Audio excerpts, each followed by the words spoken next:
We already discussed about the living organisms in the soil that made up a complexity of the soil ecosystem itself. This incredible diversity of organisms make up of what we call as the soil food web. They range in size from the tiniest one-cell bacteria, algae, fungi, and protozoa to the more complex nematodes and microarthropods to the visible earthworm, insects, small vertebrates, and plants.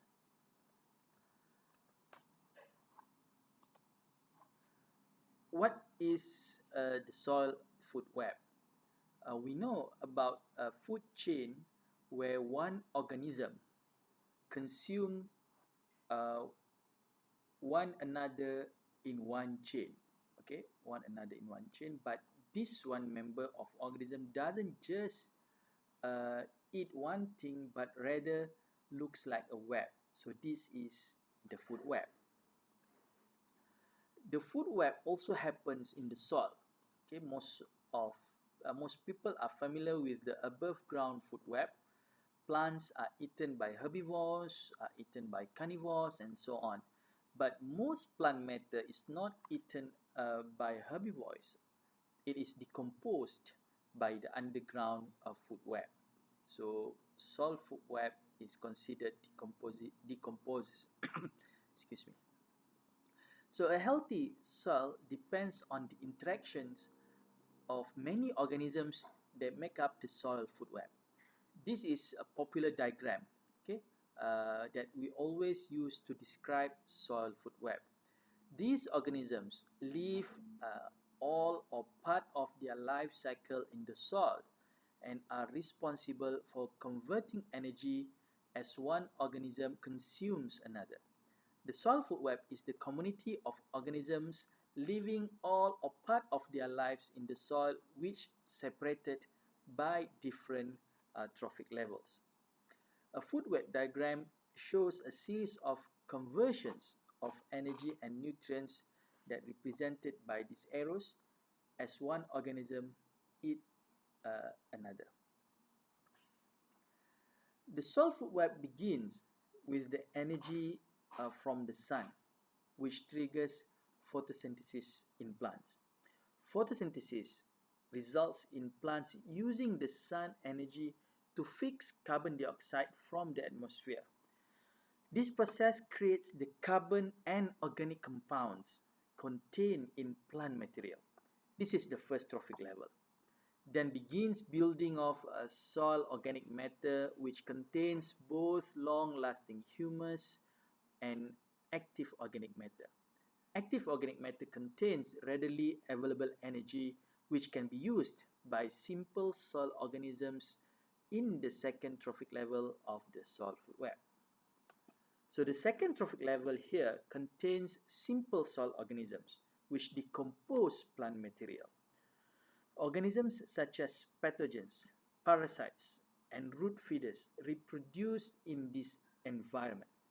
Bacteria can use more simple organic compounds such as soluble sugars and fresh plant residue, whereas fungi feed on more fibrous plant residue. Soil tillage stimulates bacteria which rapidly consume active organic matter and deplete this source of energy while releasing excess carbon dioxide. So as organisms decompose complex materials or consume other organisms, nutrients are converted from one form to another and are made available to plants and also to other soil organisms. So all plants like grass, trees, shrubs, all agricultural crops depend on the food web for their nutrition. We will talk about this nutrient cycle in uh, next lecture. The third trophic level of the soil food web contains larger soil organisms basically, which are the shredders, the predators, the grazers, sorry. Okay, this includes protozoa, nematodes, and also the arthropods. These feed on second level organisms. The fourth and fifth level trophic level contains higher level predators which feed only on small soil organisms. Thus, the sun's energy is converted to higher level animals. So, the energy from the sun, from the photosynthesis, remember, so they converted to the mammals, to the higher levels of animals, including mammals, which can be a source of food for also for us as human. So this is how we as humans get all the energy. Okay, growing and reproducing are the primary activities of all living organisms. As individual plants and soil organisms work to survive, they depend on interactions with each other. Byproducts from growing roots and plant residue feed soil organisms. In turn, uh, soil organisms support plant health as they decompose organic matter, cycle nutrients, enhance soil structure, and control the populations of soil organisms, including crop pests. So to summarize, the nutrient energy flow interactions, so the nutrient and energy flow interactions, so the flow of energy here, which occur within an ecosystem or between different ecosystems, uh, can be shown in this a food web diagram. So a food web diagram may be used here. Just to recap, the activity at one scale may affect the process occurring at another. For example, mites or collembola feeding on bacteria and fungi at the scale of a few millimeters have effects on microbial processes and their communities within a small zone of a few centimeters. On the other hand, the feeding and burrowing behavior of earthworm may create pores and burrows of a few millimeters in diameter that affect soil structure and hydrological processes at the scale of meters. So while feeding activities of termites and ant colonies may affect soil physical and chemical processes over the scale of hectares. Okay, so the activity of smaller organisms is therefore expressed against the background of the effects of larger organisms, which are in turn expressed against the backdrop of climate, plant community, and also soil properties.